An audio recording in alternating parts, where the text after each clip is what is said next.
Study IQ IAS, आपका selection हमारा mission. नमस्कार दोस्तों, स्टडी IQ देख रहे हैं आप और मैं हूं वरुण जौहरी। जय हिंद, जय भारत। आज के इस वीडियो में एक्सपोज करेंगे इस डिजिटल अरेस्ट स्कैम को। आपको बताएंगे भारत के उन सबसे खौफनाक केसेस के बारे में, इस डिजिटल अरेस्ट के, जिसके वजह से लोगों का जीवन, उनकी ज़िंदगियां बर्बाद हो गई। उन केसेस के बारे में पता चलेगा। साथ ही साथ ये भी बताएंगे कि भारत में इसका क्रैकडाउन कैसे किया जा रहा है, कितने लोगों को अब तक अरेस्ट किया गया और कहाँ कहाँ से अरेस्ट किया है। साथ ही ये तार कैसे इंटरनेशनल एक नेक्सस से जुड़ते हैं, ये भी आपको पता चलेगा। और इसके अलावा आखिर ये डिजिटल अरेस्ट स्कैम है क्या, ये डिजिटल अरेस्ट होता क्या है, कैसे ये ऑपरेट करता है, इनकी मोडस ऑपरेंडी क्या है, और फाइनल सबसे अहम चीज़ कि इससे बचा कैसे जाए। तो ये वीडियो देखिएगा, शेयर ज़्यादा से ज़्यादा कीजिएगा, कमेंट बॉक्स में अपनी राय ज़रूर दीजिएगा, और जितना आप इसको स्प्रेड करेंगे, लोगों तक पहुंचाएंगे, अवेयरनेस बढ़ेगी, लोग बचेंगे, उनकी ज़िंदगियां बचेंगी। तो इस वीडियो को पूरा ज़रूर देखिएगा। शुरुआत करते हैं आज के इस एपिसोड की। तो साल 2025 मार्च का महीना था जब कर्नाटका के बेलागवी डिस्ट्रिक्ट के बीडी गांव में एक कपल थे, एक बुजुर्ग दंपत्ति बहुत ही आराम से अपना जीवन बिता रहे थे। देवजरन जी, जिनकी उम्र थी 83 ईयर्स और उनकी वाइफ 79 ईयर्स की। तो बहुत ही बुजुर्ग दंपत्ति और आराम से अपनी लाइफ जो थी, काम के बाद, रिटायरमेंट के बाद में अपनी बिता रहे थे। बहुत सेविंग की थी, सब कुछ किया हुआ था जीवन में, कई चीज़ें अचीव की थी। लेकिन मार्च 2025 ये वो समय था, ये वो महीना था जब अचानक से उनकी ज़िंदगी बदल जाती है। उनके पास में, देवजरन जी के पास, एक वीडियो कॉल आता है व्हाट्सएप पे अननोन नंबर से। दूसरी तरफ से जो आवाज़ आई, उसने कहा कि मैं सुमित बिरा बोल रहा हूँ। कहाँ से? दिल्ली से, टेलीकॉम डिपार्टमेंट के ऑफिसर। एक टेलीकॉम डिपार्टमेंट का ऑफिसर, और सुमित बिरा उसका नाम। उसने ये बताया और कहा कि आपका ये जो नंबर है, आपके नाम के ऊपर ये एक फ्रॉड सिम जो है वो एक्टिवेट हुई है, और उसकी वजह से कई लड़कियों का हैरेसमेंट हो रहा है, इलीगल एड्स उस पर रन किए जा रहे हैं, और इन सब चीज़ों में आप संलिप्त हैं, आपकी संलिप्तता पाई गई है। ये सारी चीज़ें बताई जाती हैं। देवजरन जी ने क्या किया कि वो पहले तो उनको शक हुआ कि ये ऐसा कैसे हो सकता है, शायद कोई गलतफहमी हुई होगी। उन्होंने उसे सफाई अपनी दी, जो सुमित बिरा नाम का एक आदमी था। लेकिन उसने उसके बाद ये कॉल ट्रांसफ़र की एक अनिल यादव नाम के आदमी को।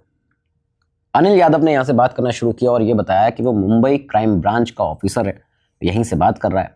और उसके बाद उसने देवजरन जी से उनकी पूरी पर्सनल डिटेल्स निकलवाना शुरू की, उनको धमकाना शुरू किया। उसने कहा कि मैं क्राइम ब्रांच का ऑफिसर हूँ और आपको अपनी सारी प्रॉपर्टी की डिटेल्स जो हैं, बैंक अकाउंट जो हैं, वो सब कुछ मुझे बताना पड़ेगा, अदरवाइज़ आप फंस सकते हैं इसमें बहुत बुरी तरह। कहा कि आपकी सिम कार्ड जो है, आपका जो सिम कार्ड है, उसका मिसयूज़ हुआ है, सारी लाइफ आपकी जेल में बीत सकती है, आपको लाइफ इम्प्रिजनमेंट की सज़ा हो सकती है। ये सारी चीज़ें बता के उनको डराया गया। बुजुर्ग दंपत्ति अकेले रहते थे, डर भी गए। वो कोऑपरेट करने के लिए कहा गया कि वरना फैमिली जो है आपकी पूरी बर्बाद कर दी जाएगी और आप भी जेल में रहेंगे। अब कपल ऑलरेडी डर चुके थे। देवजरन जी को अब वीडियो कॉल्स की शुरुआत होती है उनके साथ में। ये पहला दिन था, इसके बाद कई दिन निकलते गए, हर दिन कई दफ़ा वीडियो कॉल किया गया। उनको वीडियो कॉल करने के बाद में उनको अपनी फेक यूनिफॉर्म्स दिखाई गई इन दोनों के द्वारा। उसने अपनी मुंबई क्राइम ब्रांच की यूनिफॉर्म दिखाई, अनिल यादव ने, ये ट्रस्ट दिलवाने के लिए कि हाँ वो वाकई एक क्राइम ब्रांच का ऑफिसर है। ये सारी चीज़ें करने के बाद में कई फर्जी दस्तावेज दिखाए गए, अरेस्ट वारंट्स दिखाए गए उनके नाम के, उनका नाम होता था उसके ऊपर। ये सारी चीज़ें करने के बाद में फाइनली उन्हें डिजिटल अरेस्ट डिक्लेयर कर दिया जाता है इस अनिल यादव के द्वारा। देवजरन जी और उनकी वाइफ को कहा गया कि घर से बाहर मत निकलना, आप डिजिटल अरेस्ट में हैं, कैमरा हमेशा ऑन रखिएगा और किसी से कुछ बोलना मत, वरना आपको अरेस्ट कर लिया जाएगा आपके घर में आके। अभी तो फिलहाल आप डिजिटल अरेस्ट के अंदर ही हैं। इसके बाद उनसे पैसों की जो डिमांड हुई है, तो इस पूरे डिजिटल अरेस्ट स्कैम के अंदर देवजरन जी की तरफ से 50 लाख से ज़्यादा पे किए गए इन फ्रॉडस्टर्स को। 50 लाख उनके जीवन की पूरी जो कमाई थी वो सब उन्होंने दी। इसके बाद भी जब और पैसों की डिमांड की गई देवजरन जी से, तो उन्होंने गोल्ड लोन लिया। 7,15,000 रुपये उनको मिले वहाँ से। ये भी उनको उन स्कैमर्स को उन्होंने दिए। इसके अलावा भी जब ये लोग नहीं रुके, उन्हें और धमकाते रहे लगातार में, डिजिटल अरेस्ट में उनको काफ़ी दिनों तक रखा। तो उन्होंने अपने दोस्त से भी कुछ पैसे उधार लिए, वो पैसे भी इनको भेजे। लेकिन ये फ्रॉडस्टर्स रुकने का नाम नहीं ले रहे थे। ये सब काफ़ी लंबे समय तक, मार्च के महीने में 2025 में चलता रहा। बेलागवी डिस्ट्रिक्ट के बीडी गांव के अंदर इस कपल के साथ में बहुत ही भयावह वो समय रहा होगा उनके लिए। और इसके बाद सडनली कुछ दिनों तक ये चलने के बाद में 27 मार्च का दिन आता है। 27 मार्च 2025 सुबह पासी के लोकल थाने में, पुलिस स्टेशन में, जो नेबर्स थे देवजरन जी के, उन्होंने कॉल किया। उन्होंने कहा कि यहाँ पे घर में कुछ सस्पिशियस चीज़ें समझ में आ रही हैं, वो लोग दिख नहीं रहे हैं, दोनों दंपत्ति जो हैं। जब पुलिस यहाँ पे पहुँची तो उसने ये पाया कि जो वाइफ थी देवजरन जी की, उन्होंने पॉइजन खा लिया था और देवजरन ने खुद अपने आप को, अपने गले की नस कट कर ली थी। दोनों ने ही यहाँ पे आत्महत्या कर ली थी और सुसाइड नोट जो था 2 पेजेस का, वो लिखकर दोनों गए थे। उसमें लिखा हुआ था साफ तौर पर सुमित बिरा का नाम, जिसने सबसे पहली दफ़ा इन्हें कॉल किया था, और अनिल यादव का नाम। ये सारी चीज़ें लिखी गई थी। इसके अलावा उन्होंने लिखा था कि जो बाकी गोल्ड है, जो उनकी वाइफ का गोल्ड है, उसको बेचकर उनके जो दोस्त से उन्होंने पैसे उधार लिए हैं उसको चुका दिया जाए। पुलिस ने इसके बाद तफ्तीश शुरू की। अब आप देखिए कितना भयावह मोड़ लिया इस पूरे डिजिटल अरेस्ट स्कैम ने। एक पूरा बुजुर्ग जो दंपत्ति थे उनको आत्महत्या करनी पड़ी। पुलिस ने इसके बाद सर्विलांस किया, इन्वेस्टिगेशन की, तब जाके गुजरात के सूरत से चिराग जिवराज भाई लक्कड़ नाम का एक आदमी गिरफ्तार होता है। और यही वो था जो सीबीआई ऑफिसर बन के, यानी कि अनिल यादव बन के लगातार एक्सटॉर्ट कर रहा था इस बुजुर्ग दंपत्ति से पैसे। उसके अकाउंट को देखा गया तो 6 लाख रुपए वहाँ पे मिले, लेकिन जो बाकी पैसा था करीबन 50 लाख तो वो पहले ही दे चुके थे। आप ये देखिए जो बाकी पैसा था वो अब तक डिस्ट्रीब्यूट हो चुका था एक बहुत बड़े नेक्सस के अंदर, एक नेटवर्क के अंदर। ये ओवरऑल भारत का अब तक का सबसे ज़्यादा खतरनाक और खौफनाक इस केस को अगर देखा जाए डिजिटल अरेस्ट स्कैम की वजह से जो हुआ है, तो ये उसका एक सबसे डार्केस्ट चैप्टर माना जा सकता है। एक कपल जिनकी ज़िंदगी बर्बाद हो गई, ख़त्म हो गई महज 1 महीने के अंदर अंदर, जो सुकून से अपना आफ्टर रिटायरमेंट एक अच्छा जीवन बिता रहे थे, वो भी किस वजह से? एक डर की वजह से, एक धोखे की वजह से, इस डिजिटल अरेस्ट स्कैम की वजह से। इस डिजिटल अरेस्ट स्कैम की शुरुआत 2022 से ही हो चुकी थी। हालांकि उस समय पर केसेस कम थे आज के मुताबिक। 2022 में केसेस भले ही कम थे, लेकिन फिर भी संख्या जो थी वो हज़ारों में थी। 39,925 केसेस थे जो रिपोर्ट हुए थे। 91 करोड़ रुपए का नुकसान हुआ था इस साल में। इसके बाद इस समय पर जो देखा गया तो लोगों के पास में ईमेल्स आते थे, और हमने भी कई बार इसमें आपको बताया कि भाई इस तरह के जो फेक ईमेल होते हैं ये आपका पैसा लूट सकते हैं, ये सब चीज़ें कर सकते हैं, तो इससे सतर्क रहिए। तो यहाँ पे उस समय पर ईमेल का दौर चलता था ये वाला कि फेक ईमेल आएगा और पैसा निकल जाएगा। लेटर्स के साथ में ईमेल्स आते थे कि आपके ऊपर नोटिस इशू हुआ है, आपको अरेस्ट किया जा रहा है, ये सब चीज़ें थी। लेकिन तब तक ये वीडियो कॉल में तब्दील नहीं हुआ था जैसा आज हो चुका है। सीबीआई और ईडी के नाम पर उस समय पर भी लगातार लोगों को धमकाया जाता था, थ्रेट किया जाता था। लेकिन 2023 आया और 2023 में ये आंकड़ा जो था वो डबल हो गया। केसेस की संख्या हो गई 60,663। 60,663 केसेस, 300 करोड़ से ज़्यादा का लॉस, लोगों के जो पैसे, उनकी जीवन की कमाई हुई सारी जो पूंजी थी वो गई। इस दौरान में कई लोगों को अरेस्ट भी किया गया। उसमें से एक बहुत ही शॉकिंग अरेस्ट था दिल्ली के तिहाड़ जेल से। दिल्ली के तिहाड़ जेल के अंदर जुडिशियल कस्टडी में थे 2 लोग, 2 इस तरह के आरोपी, जिसका नाम था एक का राकेश सिंह और सचिन सांगवान। इन दोनों को अरेस्ट किया गया। ये दोनों यहीं से एक पूरा साइबर फ्रॉड रिंग चला रहे थे तिहाड़ जेल के अंदर बैठ के। आप सोचिए, लोगों से पैसे की ठगी कर रहे थे। तो एक बहुत ही शॉकिंग अरेस्ट था इस दौरान में। लेकिन फिर आया 2024 में 1,23,672 केसेस सामने आए। बताया जाता है जो आंकड़ा है कि 1,935 करोड़ की लूट हुई है यहाँ पे। तो ओवरऑल ये आंकड़ा सारा सामने आता है। अगस्त 2024 में एक और बहुत खतरनाक केस हुआ दिल्ली के अंदर, राजधानी के अंदर। 78 साल के नरेश जी, रिटायर्ड बैंकर नरेश मल्होत्रा, उनकी कहानी सुनिए। उनके पास में telecom regulatory authority of India try के तरफ से एक महिला का कॉल आया। महिला ने बोला कि आपका जो नंबर है वही सेम चीज़ कि इलीगल एक्टिविटीज़ में आपका नंबर, आपका सिम कार्ड यूज़ हो रहा है और आपकी तरफ से ये सब किया जा रहा है, आपकी इसमें संलिप्तता पाई गई है। उसके बाद उनको मुंबई से ईडी ऑफिस से कॉल किए गए, यानी कि एक फ़र्ज़ी कॉल, एक फ़र्ज़ी ईडी ऑफिसर बनने के बाद बनकर कॉल किया गया। अगला एक फ़र्ज़ी कॉल था सीबीआई ऑफिसर बनकर। ये सारे फेक कॉल किए गए। उसके बाद इसको वीडियो में तब्दील किया गया। इनके वीडियोज़ लिए गए, ऑफिसर्स के साथ वीडियो रिकॉर्डिंग की गई, उनकी स्क्रीन रिकॉर्डिंग करके, और फिर उन्हें धमकाना शुरू किया। उन्हें ये बताया गया उन सीबीआई ऑफिसर्स के द्वारा, जो कि फ़र्ज़ी ऑफिसर थे, कि आपके टेरर लिंक मिले हैं टेरर ग्रुप्स के साथ में। कैसे?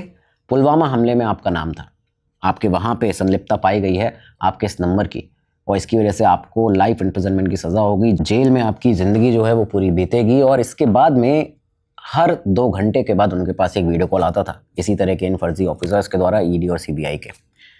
यहाँ से फेक बेल ऑर्डर्स उन्हें दिखाए गए कि देखिए आपके नाम पे वारंट इशू हुआ है और आपकी बेल जो है वो हम अप्लाई कर रहे हैं, इसके लिए एवज में आपको कुछ ना कुछ तो कॉपरेट करना पड़ेगा, कॉम्प्रोमाइज़ करना पड़ेगा।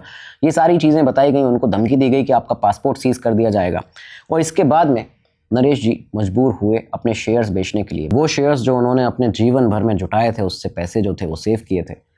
कुल मिला के 1 महीने तक उन्हें इस डिजिटल अरेस्ट के अंदर रखा गया। कैमरा ऑन रखिए, सर्विलांस पे हैं आप, सारा टाइम किसी को बताना मत, कैमरे के सामने आपको बैठना है। इस डिजिटल अरेस्ट के दौरान में बताया जाता है टोटल 20 ट्रांजैक्शंस हुए और 23 करोड़ रुपया दिया गया इन फ्रॉडस्टर्स को नरेश जी के द्वारा। 23 करोड़ रुपए का डिजिटल अरेस्ट स्कैम, आप सोच सकते हैं कितना बड़ा अमाउंट, उनके जीवन भर की पूरी कमाई चली गई। पुलिस ने इसके बाद फाइनली जब उन्होंने इसको रिपोर्ट किया तो 2 करोड़ 30 लाख रुपया फ्रीज किया है यहाँ से, लेकिन बाकी जितना पैसा था वो पूरा का पूरा क्रिप्टो मार्केट के अंदर यहाँ से वहाँ, ये जो नेटवर्क था इन लोगों का फैला हुआ, एक बड़ा इंटरनेशनल नेक्सस इसके पीछे काम करता है, उसमें फैल चुका था, खत्म हो चुका था और वो उन्हें नहीं मिला। नरेश जी की जब उनका स्टेटमेंट एक सामने आया था, जो ये पूरा केस खत्म हुआ, तो उनका एक स्टेटमेंट ये था कि पूरी सेविंग उनकी ओल्ड एज की, उनकी इस लाइफ की खत्म हो गई, 1 महीने में बर्बाद हो गई। उनका ये जो केस है वो बाकियों के लिए एक सीख होगा, सबक होगा। इसी साल सितंबर के महीने में गुड़गांव का केस देखिए अंजलि का, उनको 5 दिन के लिए डिजिटल अरेस्ट में रखा गया। उनसे कहा गया, एक कुरियर कंपनी का दरअसल कॉल आया और उसने कहा कि हम मुंबई कस्टम्स से बात कर रहे हैं और आपका एक ड्रग पार्सल सीज हुआ है। यहाँ पे उसको पकड़ा गया है। ये एक फेक कॉल था। इस तरह के ड्रग पार्सल के कॉल कई बार आते हैं कस्टम डिपार्टमेंट से, फेक कॉल इस दौरान आए होंगे आपके पास भी, आप कमेंट बॉक्स में बता सकते हैं। तो अंजलि से कहा गया कि अब आपको स्काइप पर शिफ्ट होना है, आपको हमारे ऑफिसर से बात करनी पड़ेगी। स्काइप पर उन्हें 24/7 सर्विलांस पर रखा गया, सारा समय उनको सर्विलांस पर रखा गया। ये भी धमकियां दी गई कि आपको जेल में उम्र कैद की सज़ा होगी, आपके बेटे को हार्म किया जाएगा। ये सारी इन्फॉर्मेशन उनके बारे में निकाल के बैठे थे फ्रॉडस्टर्स।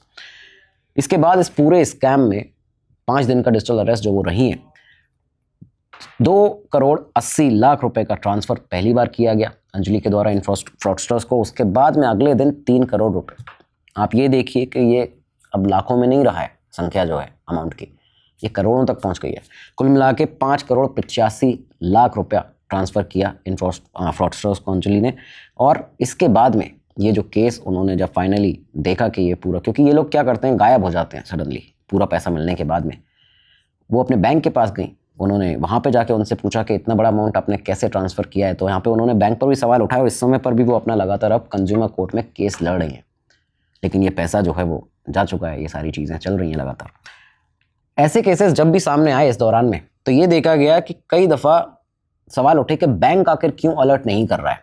अगर इतने बड़े ट्रांजैक्शंस हो रहे हैं अमाउंट के, तो बैंक की तरफ से कोई अलर्ट क्यों नहीं आ रहा है। तो ऐसे कई सारे और केसेस हुए। तो पुलिस ने इन्वेस्टिगेशन के दौरान एक श्रीनिवास पद्मावती बैंक के एक डायरेक्टर को भी अरेस्ट किया था। इस डायरेक्टर को अरेस्ट किया गया क्योंकि ये देखा कि वहाँ पे उसके बैंक में 8 ऐसे फेक अकाउंट्स मिले थे। उस डायरेक्टर की संलिप्तता यहाँ पे पाई गई। उसके बाद में उसको अभी भी हिरासत में रखा गया है। 1 करोड़ रुपया टोटल करीबन उस डायरेक्टर के पास से भी जब्त हुआ है, रिकवर हुआ है। तो आप देखिए कि कहीं ना कहीं ये जो अलग अलग तरह के जो बैंक हैं वो भी इसमें संलिप्त है। एक बहुत बड़ा नेक्सस है, नेटवर्क है ये डिजिटल अरेस्ट का। खैर, अगला केस हैदराबाद से। जुलाई 2024 में एक 83 साल के रिटायर्ड कपल, उनसे 10.5 करोड़ रुपए से ज़्यादा ऐंठ लिया गया। इसी तरह से स्कैम कर लिया गया। 11 इंस्टॉलमेंट दी उन्होंने। ईडी की तरफ से फेक लेटर्स उनको लगातार जारी हो रहे थे। ईडी की तरफ से एक फेक ऑफिसर ने कॉल किया था और नवंबर में आप देखिए 67 ईयर्स के एक और भारती अग्रवाल जी, उनके पास उनकी फैमिली से 5.5 करोड़ रुपए ऐंठ लिए गए। सेम इसी तरह के फेक ईडी के सीबीआई के ऑफिसर्स बन के 17 दिन तक उनको डिजिटल अरेस्ट में रखा गया था। ये सारी चीज़ें चली। स्काइप पर उनको भी लिया गया 24 आवर सर्विलांस के लिए। और ये सीबीआई ऑफिस जब गई फाइनली, जब उन्होंने पूरा पैसा दे दिया और 17 दिन के बाद में 5.5 करोड़ रुपए देने के बाद जब उनसे कहा गया इन फ्रॉडस्टर्स के द्वारा, इन फेक ऑफिसर्स के द्वारा कि सीबीआई ऑफिस में ये डॉक्यूमेंट हैं जो आपको देने हैं, जब वो वहाँ पे गई तब उन्हें पता चला कि ये ओवरऑल असलियत में कोई केस ही नहीं था, ये सब कुछ फेक था। डिजिटल अरेस्ट स्कैम हुआ है उनके साथ में। खैर, यहाँ पे 2025 में एक और बहुत बड़ा केस हुआ महाराष्ट्र से। महाराष्ट्र में 75 साल के एक डॉक्टर, एक रिटायर्ड डॉक्टर, 7 से 10 अक्टूबर के बीच में उनको वीडियो कॉल आता है। उनको कहा जाता है कि ये जुडिशियल कोर्ट है, बाकायदा यहाँ पे आपकी जो अपील है वो सुनी जा रही है, आपके बारे में एक केस चल रहा है। यहाँ पे पुलिस आपके घर के बाहर पहुँचा दी गई है, वो आपके घर के बाहर आपका वेट कर रही है। अगर आपने नहीं हमारी बातें मानी, कोऑपरेट नहीं किया तो अरेस्ट करके ले जाएगी। यहाँ से ये भी कहा गया उनसे कि आपकी सोसाइटी के बाहर पुलिस को पहुंचा दिया गया है और वहाँ पे आपकी बदनामी की जाएगी। ये बुजुर्ग डॉक्टर जो थे दरअसल 1985 से ही स्टॉक मार्केट में इन्वेस्टमेंट करते थे। वहाँ से उन्होंने कभी तो उस अमाउंट को टच भी नहीं किया था। अपने रिटायरमेंट के बाद के लिए उसको बचा के रखा था और बहुत बड़ा अमाउंट वो हो चुका था। कहीं ना कहीं इसी की भनक लगी इन डिजिटल अरेस्ट करने वाले स्कैमर्स को और उसके बाद वो इन तक पहुँचे। खैर, ये जो पूरा डिजिटल अरेस्ट रहा उनका, इसमें 10 करोड़ रुपया उनसे मांगा गया। उन्होंने इसकी ट्रांजैक्शन भी की। 7 करोड़ 20 लाख रुपए जो थे वो दिए गए, लेकिन बैंक ने यहाँ पे 3 करोड़ रुपए बचा लिए क्योंकि उस समय पर सर्वर डाउन था। ये उनकी किस्मत रही। खैर, ये बहुत बड़ा अमाउंट था जो उनका लॉस हुआ। इसके बाद ये केस भी सामने इन्वेस्टिगेशन में आया। पता चला कि ये एक डिजिटल अरेस्ट स्कैम था। कोई ऑफिसर असली था ही नहीं, सारे के सारे फर्जी लोग थे जो उनको यहाँ पे स्कैम कर रहे थे। इसके बाद आता है अब तक का सबसे बड़ा केस, इनफैक्ट अभी तक का, और ये हाल ही में पकड़ा गया अक्टूबर 2025 में। ये भी मुंबई से है। मुंबई में 72 साल के एक स्टॉक ब्रोकर, उनकी वाइफ, उन दोनों से 58 करोड़ रुपया ऐंठ लिया गया है, स्कैम कर लिया गया है डिजिटल अरेस्ट में। 58 करोड़ रुपीज़, आप सोच सकते हैं कितना बड़ा अमाउंट। अगस्त के महीने में उनके पास कॉल आना शुरू हुए थे और उसके बाद आप देखिए अक्टूबर तक 2 महीने तक वो डिजिटल अरेस्ट में रहे। इस दौरान में ईडी के फर्जी ऑफिसर, सीबीआई के फर्जी ऑफिसर्स के वीडियो कॉल आते रहे। 24/7 सर्विलांस में उनको रखा गया। कैमरा बंद मत करो, किसी को बताओ मत। और ये सारा कुछ किया जा रहा था उन पर एक फर्जी मनी लॉन्ड्रिंग केस में। उनसे कहा गया कि आपका नाम एक मनी लॉन्ड्रिंग केस के अंदर आया है।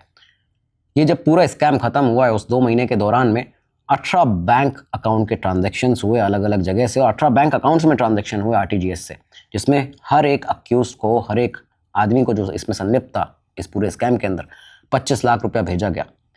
58 करोड़ का ये जो पूरा स्कैम जब उजागर हुआ, पुलिस के पास में ये पहुंचा, महाराष्ट्र साइबर सेल के पास में पहुंचा, तो उन्होंने 3 लोगों को यहाँ पे पकड़ा था। पहला था अब्दुल नासिर खुली, दूसरा था अर्जुन कड़वासरा और तीसरा था जेठाराम कड़वासरा। ये पूरा एक बहुत बड़ा नेक्सस फैला हुआ था क्योंकि जो फंड्स थे वो एयर कूल एंटरप्राइज और मेघदूत ट्रेडिंग नाम की जो 2 फर्म्स थी गुजरात और राजस्थान की, वहाँ से लिंक्स थी और यहीं से ये पूरा पैसा जो था वो फ्लो हो रहा था, यहाँ से वहाँ भेजा जा रहा था। ये सारी चीज़ें आप देखिए, अब तक का देश का सबसे बड़ा ऐसा केस है। अच्छा, इस बीच में आपको ये भी बताएं कि पहलगाम अटैक के बाद में अप्रैल 2025 के बाद ऑपरेशन सिंदूर जो हमने मई में किया है, इसके बाद इस दौरान में आपने देखा होगा कि देश भर में कई सारे स्पाई एजेंट्स पाकिस्तान के आईएसआई के पकड़े जा रहे थे। इन डिजिटल अरेस्ट स्कैमर्स ने इसका भी फ़ायदा उठाया। किस तरह से? यहाँ पे कई लोगों को ऐसे कॉल गए कि आपके लिंक में निकले हैं पहलगाम अटैक में, आपके लिंक निकले हैं पाकिस्तान के आईएसआई के साथ में। और ऐसा एक केस सामने भी आता है। लखनऊ के रिटायर्ड एम्प्लॉय थे नरेंद्र कुमार जी, उनको और उनकी बहू को यहाँ पे एक कॉल गया और उसके बाद में ये कहा गया कि 30 सितंबर की ये तारीख है, 30 सितंबर 2025, उनको ये कहा गया कि ऑपरेशन सिंदूर के टाइम पे आपके लगातार पाकिस्तान के साथ में लिंक थे, टेरर फंडिंग का आपके ऊपर इल्ज़ाम है, और इसकी वजह से उनको 5 दिन के डिजिटल अरेस्ट में रखा गया। उनसे जो ब्लैकमेलिंग की गई, एक्सटॉर्शन किया गया पैसे का, 12 लाख रुपये उन्हें ट्रांसफ़र करने पड़े। इतना ज़्यादा डरा के धमका के लोगों को ये लोग काम करते हैं। कोलकाता से भी एक और केस इसी तरह का सामने आया था। और आप ये देखिए, यहाँ पे किसी भी अलग अलग जो फील्ड है, किसी भी शख्स को इन्होंने छोड़ा नहीं है। यहाँ पे थाने से एक 79 ईयर ओल्ड लॉयर कपल था, वो तो लॉयर रहे थे, वकील थे, उनसे 64 लाख रुपए हड़प लिए गए। इसी तरह उनको फेक FIRs दिखाई गई, फेक वारंट्स दिखाए गए। आप ये सोचिए कि एक लॉयर को तो पता होता है कि किस तरह से एक असली FIR होती है, क्या पूरा प्रोसेस होता है, स्टिल यहाँ पे कितना डराने का जो एक धमकाने का प्रोसेस है इन लोगों का, इतना ज़्यादा इस तरह की एक मोडस ऑपरेंडी है कि आदमी को साइकोलॉजिकली पूरा वीक कर देते हैं। तो यहाँ पे ये एक बहुत बड़ा केस था जो सामने आया। अब ये समझते हैं कि आखिर डिजिटल अरेस्ट स्कैम है क्या। देखिए, ये कोई भी लीगल टर्म है ही नहीं। डिजिटल अरेस्ट नाम की कोई लीगल टर्म नहीं है। इंडियन लॉ में इसका कोई प्रोविज़न नहीं है। ये सिर्फ एक साइकोलॉजिकल टॉर्चर है जो आपको किया जाता है। आपको पहले स्कैमर्स किसी भी डिपार्टमेंट के अथॉरिटी बन के, ऑफिसर बन के कॉल करेंगे। कॉल करने के बाद आपके अंदर एक डर पैदा करेंगे कि आप कहीं पे फंस चुके हैं, आपका नाम इस चीज़ में आया है। उसके बाद वर्चुअल हाउस अरेस्ट या फिर डिजिटल अरेस्ट नाम की एक चीज़ सामने आपके रखेंगे कि ये डिक्लेयर करेंगे कि आप वर्चुअल हाउस अरेस्ट में हैं या फिर डिजिटल अरेस्ट के अंदर हैं। और उसके बाद आपको धमका के कि आप कॉम्प्रोमाइज़ करिए, कोऑपरेट करिए हमारे साथ, और फिर आपसे पैसे लूटेंगे। विक्टिम जो होता है उसको ये लगता है कि ये एक रियल लाइफ जेल है, लेकिन असल में ये कुछ भी नहीं है। इस तरह का कोई रियल हमारे इंडियन लॉ के अंदर में कभी भी ऐसी कोई चीज़ लाई ही नहीं गई है। 2021 से 22 के बीच में ये जो था वो शुरू हुआ। पहले ईमेल्स पे था जैसा हमने आपको बताया, उसके बाद में 2023 से वीडियो का फॉर्म इसने ले लिया। फिर ये वीडियो कॉलिंग पे इस तरह से करने लगे। सामने ये भी आया है कि भारतीयों का, इंडियंस का आधार कार्ड का जो डेटा था वो लीक हुआ है, डार्क वेब पर इसकी सेल हुई है और इसकी वजह से ये इन लोगों के पास तक पहुंचा है, जिससे कि ये ईजी बना है सामने। ये सारी चीज़ें भी सामने कई बार ऐसे सवाल उठे हैं, बातें आती। भारत में इसका क्रैकडाउन जो है वो बहुत ही तेज़ी से हो रहा है। आप देखिए, गवर्नमेंट बहुत ज़्यादा सीरियस है। PM मोदी ने खुद अपने मन की बात कार्यक्रम में 27 अक्टूबर 2024 को इसके बारे में बात की थी। उन्होंने वार्न किया था पूरे देशवासियों को, ये कहा था कि डिजिटल अरेस्ट नाम की कोई भी चीज़ नहीं है, डिजिटल अरेस्ट फेक है, कोई एजेंसी फ़ोन पर इन्वेस्टिगेशन नहीं करती है। ये सारी चीज़ें सामने हैं। इसके अलावा हेल्पलाइन नंबर 1930 ये भी लॉन्च किया गया। cybercrime.gov.in इस साइट के ऊपर आपको रिपोर्ट करने के लिए कहा गया कि अगर कोई भी ऐसा केस आपके साथ होता है तो आप बता सकते हैं। और इसका एक सफल परिणाम भी सामने निकला है। 3,431 करोड़ रुपए अब तक सेव कर लिया गया है। आप देखिए इतना बड़ा अमाउंट जो लॉस हुआ उसके बाद भी इतना सेव कर लिया गया, यानी ये लोग कितनी तेज़ी से काम कर रहे हैं जो स्कैमर्स हैं। 3,431 करोड़ रुपए लोगों के सेव किए गए। 9,94,000 कंप्लेंट्स रजिस्टर हुई और इसके बाद में 87,000 व्हाट्सएप अकाउंट्स को ब्लॉक किया गया और 3,900 स्काइप आईडीज़ को ब्लॉक किया गया है।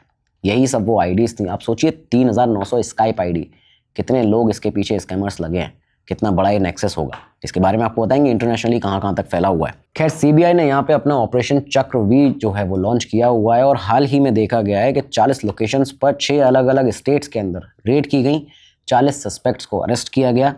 4.5 करोड़ के फ्रॉड केसेस थे जो यहाँ पे चल रहे थे लगातार में। स्टेट पुलिस चंडीगढ़ ने यहाँ 1,000 करोड़ रुपए का स्कैम जो था वो बस्ट किया है। 10 लोगों को यहाँ पे अरेस्ट किया गया। मोहाली में 92 करोड़ रुपए सीज किए गए। 6 लोग गुजरात से अरेस्ट हुए, 2 लोग दिल्ली से। बैंगलोर में 16 फेक बीपीओस थे। आप सोचिए बैंगलोर के अंदर 16 ऐसे फेक बीपीओस थे जिनको बंद किया गया, वहाँ से अरेस्ट किए गए। और एनआईए ने तो 6 स्टेट्स में अलग अलग जगह रेड किए, 6 लाख से ज़्यादा नंबर्स को ब्लॉक किया हुआ है। दोस्तों आपको बताया जाए कि आखिर कैसे ये डिजिटल अरेस्ट स्कैम इंटरनेशनली फैला हुआ है और इसकी मोडस ऑपरेंडी इनकी क्या रहती है, कैसे इससे बचा जाए। इसके पहले एक बहुत ही ज़रूरी अनाउंसमेंट आप लोगों के लिए, अगर आप लोग अपने करियर को ग्रोथ देना चाहते हैं, जो लोग ये वीडियो देख रहे हैं एआई के माध्यम से, तो यहाँ पे स्टडी IQ आपके लिए एआई कोर्सेज लेकर आया है और जेन एआई कोर्स आपके लिए यहाँ पे मौजूद है। आपको यहाँ पे 40 आवर्स से ज़्यादा लाइव क्लास मिल जाती है। हिंदी इंग्लिश दोनों भाषा में बैचेस भी मिल जाते हैं। ऑटोमेशन सिखाया जाता है, पोर्टफोलियो बिल्डिंग सिखाई जाती है। एआई से अपना सेल्फ स्टूडियो आप कैसे बना सकते हैं, फ्री टूल्स को यूज़ कैसे कर सकते हैं, एआई की ट्रिक्स टूल्स अपनी डेली लाइफ की ग्रोथ में, अपने करियर की ग्रोथ में कैसे उसको इंप्लीमेंट कर सकते हैं अपने काम को और आसान बनाने के लिए, सब कुछ आपको सिखाया जाएगा। यकीन मानिए ये स्टूडेंट्स के लिए भी है सीखना ज़रूरी, वर्किंग प्रोफेशनल्स के लिए भी ज़रूरी है और साथ ही साथ में जो एंटरप्रेन्योर्स हैं उनके लिए भी ज़रूरी है।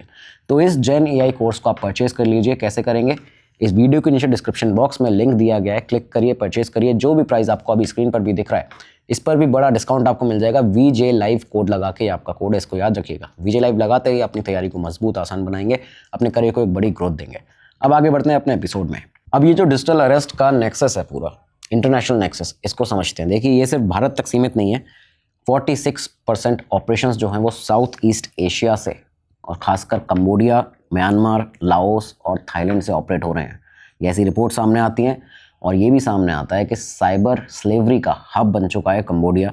यहाँ पे काफ़ी सारे ऐसे चाइनीज़ सिंडिकेट मौजूद हैं जो कसिनोज़ में इस तरह के कॉल सेंटर्स बना के बैठे हुए हैं। और जहाँ पे किस तरह भारत को टारगेट किया जाता है, क्योंकि यहाँ पे इंडियंस को, पाकिस्तानीज़ को जो यहाँ पे आते हैं जॉब ढूंढने के लिए, कुछ आते हैं, उनको फेक जॉब देकर, एक तरह से लालच देकर अच्छी अच्छी जॉब्स का यहाँ पे टॉर्चर किया जाता है, रखा जाता है। उसके बाद में इनसे ये कॉल किए जाते हैं, कराए जाते हैं भारत में।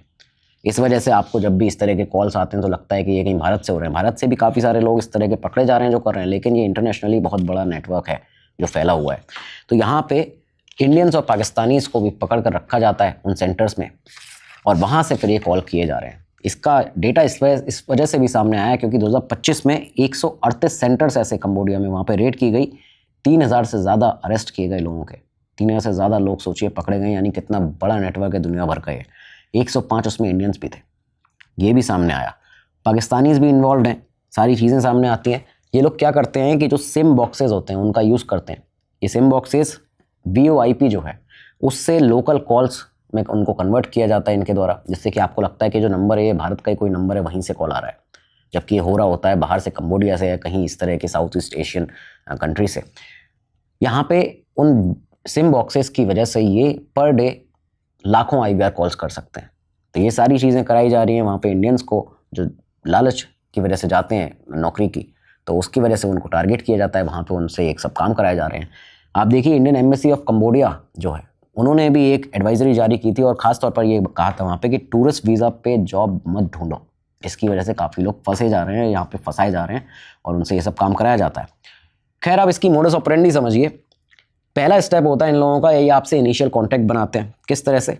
आपको कॉल जो पहला करेंगे उसमें या तो वो telecom regulatory authority of India try से आया होगा, कोरियर स्कैम की तरफ से आया होगा कि कोई किसी कोरियर की बात हो रही होगी, किसी बैंक की बात हो रही होगी कि हम फलाने बैंक से बोल रहे हैं, या फिर हम पुलिस से बोल रहे हैं, आपके नज़दीकी पुलिस स्टेशन से, मुंबई क्राइम ब्रांच से, दिल्ली CBI से। इस तरह की चीज़ें आपको बताएंगे। आपको बोला जाएगा आपका नंबर कहीं पर ट्रेस हुआ है, गलत चीज़ों में ट्रेस हुआ है, आपका पार्सल जो है वो फ्रॉड में आया है। इसके बाद फियर जनरेट किया जाता है। स्टेप 2 इनका ये है। स्टेप 2 में फियर जनरेट करते हैं। अरेस्ट वारंट आपको दिखाएंगे आपके नाम का, उस पर सिर्फ आपका नाम होगा, वो असली कोई डॉक्यूमेंट होगा ही नहीं, वो फर्जी होगा। मनी लॉन्ड्रिंग में आपका नाम दे देंगे या टेररिज्म में आपका नाम बता देंगे। तीसरा स्टेप होगा, एक वीडियो सेटअप करेंगे पूरा। आपकी स्क्रीन रिकॉर्डिंग कर रहे होंगे, आपको या तो व्हाट्सएप पे वीडियो कॉल के ज़रिए यहाँ पे लगातार सर्विलांस पे रखेंगे, आपको धमकाएंगे कि आप अपना कैमरा बंद नहीं करेंगे, या फिर स्काइप पे वहाँ पे आपको अपनी फेक यूनिफॉर्म्स दिखाएंगे। वो सारी चीज़ें फेक होती हैं। आपको यूनिफॉर्म दिखाई जाएगी कि देखिए भी कि वो असलियत में किसी फोर्स से, या आपको लगे बैचेस दिखाएंगे, बैकग्राउंड में इस तरह का किसी पुलिस स्टेशन का फ़ोटो लगा होगा, तो ये सब चीज़ें दिखाएंगे। चौथी चीज़, यहाँ पे सीधा डिक्लेयर करेंगे आपको कि आप डिजिटल अरेस्ट हो चुके हैं, घर में आपको कैद रहना है, 24/7 मॉनिटरिंग आपकी होगी। ये करने के बाद में यहाँ तक आदमी आधी तरह से फंस चुका होता है। 5वें स्टेप में ये आपके डॉक्यूमेंट्स जो हैं, जो आपको फर्जी डॉक्यूमेंट जो हैं वो ये दिखाते हैं, उसमें आपको फेक वारंट्स दिखाए जाएंगे, सुप्रीम कोर्ट के फर्जी ऑर्डर दिखाए जाएंगे, ED के फर्जी लेटर्स दिखाते हैं। कहीं ना कहीं जिस भी केस में ये आपको फंसाने वाले हैं, इस तरह की चीज़ करने वाले हैं तो। और फिर आता है इनका फाइनल केस एक्सटॉर्शन का, कि आप वेरीफाई करिए कि या तो कि आप यहाँ पे मौजूद थे इस चीज़ में, या फिर आप हमारे साथ कोऑपरेट करिए। ये सारी चीज़ें करने के बाद में आपसे पैसा ऐंठा जाता है, एक्सटॉर्ट किया जाता है, UPI के ज़रिए, RTGS के ज़रिए, या फिर क्रिप्टो के ज़रिए। ये लगातार हो रहा है। जो भी पैसा लूटा जाता है, इसके बाद फाइनल जब ये सारा आपका बैंक साफ़ कर देते हैं, आपकी पूरी सेविंग साफ़ कर देते हैं अब तक की हुई जीवन भर की, उसके बाद में ये 9th स्टेप, इनका फाइनल स्टेप जो है कि ये गायब हो जाते हैं। पूरी तरह से सारे कम्युनिकेशंस बंद हो जाएंगे, वो नंबर सारे ब्लॉक हो चुके होंगे, आप कहीं भी इन्हें ढूंढ नहीं पाएंगे, कम्युनिकेशन बंद हो जाएंगे, ये लोग ख़त्म, गायब एक तरह से, और आपका पैसा भी लेके नदारद। तो ये पूरा ओवरऑल स्टेप है। इससे आपको बचना है, बहुत ज़रूरी है बचना। और कैसे बचना है, इसका एक बहुत ही एक्यूरेट और सिंपल तरीका ये है कि देखिए, पैनिक मत होइए। कभी भी ऐसा कॉल आए, पैनिक मत होइए। कॉल को पहले बात रिकॉर्ड कीजिए, पैसे बिल्कुल भी मत भेजिए। उसके अलावा कोई भी एजेंसी, ये ध्यान में रखिए हमेशा, कोई भी एजेंसी फ़ोन पर आपसे ना तो पैसे मांगती है, ना ही डिजिटल अरेस्ट करती है। ये डिजिटल अरेस्ट कोई टर्म ही नहीं है, ये फेक है, ऐसा कुछ भी नहीं होता। तुरंत आपको जो एक सरकार ने नंबर दिया है 1930, उसको डायल करना है, cybercrime.gov.in पे जाना है, वहाँ पे अपनी कंप्लेंट जो है उसको रिपोर्ट करना है। बैंक को अपने अलर्ट करना है, बैंक को कहना है कि जो आपके बैंक अकाउंट है उनको फ्रीज़ कर दीजिए, कोई भी ट्रांजैक्शन अभी नहीं करना है, अगर आपने आगे अपनी डिटेल्स दे दी हैं तो। फैमिली वालों को अपने बताइए ये सारी चीज़ें। बुज़ुर्ग जो हैं घर में, उनको ज़रूर समझाइए कि किस तरह से उन्हें, क्योंकि आजकल देखिए जो घर के बुज़ुर्ग हैं उनके पास में ये फ़ोन है, वो भी सोशल मीडिया चलाते हैं, और कहीं ना कहीं ये जितने केसेस अभी तक आज हमने आपको बताए, 70 की उम्र से ऊपर के जो लोग हैं उनको ज़्यादा टारगेट किया जा रहा है इन स्कैमर्स के द्वारा डिजिटल अरेस्ट में, और वो बेचारे फंस जाते हैं। तो ये उनको भी बताइए। बैंक से अलर्ट ज़रूर मांगिए। आप एक लिमिट सेट कर दीजिए कि इससे ऊपर अगर कोई ट्रांजैक्शन होता है तो आपके पास अलर्ट आना चाहिए। कोई भी अगर बैंक ट्रांसफ़र हो रहा है, कोई बड़ा ट्रांसफ़र हो रहा है, तो अलर्ट आना चाहिए। यही सारी चीज़ें जिनसे आप इस पूरे डिजिटल अरेस्ट स्कैम से बच सकते हैं। और ये समझिए कि ये जो स्कैम है, ये जो स्कैमर्स हैं, ये डर से जीतते हैं, ये आपको डरा के जीतते हैं। ये स्कैम जो है आपको डराता है। आप अवेयरनेस फैलाइए, अवेयरनेस लोगों के तक पहुंचाइए, जिससे कि आप भी बच सकें, आपके आसपास के लोग, आपके घर के बुज़ुर्ग सभी बच सकें। ये वीडियो जो है इसको ज़्यादा से ज़्यादा शेयर करिएगा। और आज इस वीडियो के अंदर आपको अगर सही चीज़ें पता चली हैं और तो इसको शेयर करें, लाइक करें, और वीडियो के नीचे कमेंट बॉक्स में अपनी राय ज़रूर दीजिए। अगर आपके साथ भी ऐसा कुछ हुआ है, कोई कॉल आया तो वो ज़रूर बताइएगा। आपके पहचान वालों के साथ में कुछ हुआ है तो वो बताइएगा, जिससे कि अवेयरनेस वहाँ से भी फैलेगी। इन्फॉर्मेशन का आदान प्रदान आपके हमारे बीच में होगा। अगले एपिसोड में मिलेंगे, तब तक के लिए दीजिए इजाज़त। नमस्कार, धन्यवाद, जय हिंद, जय भारत। स्टडी IQ IAS, आपका सिलेक्शन हमारा मिशन।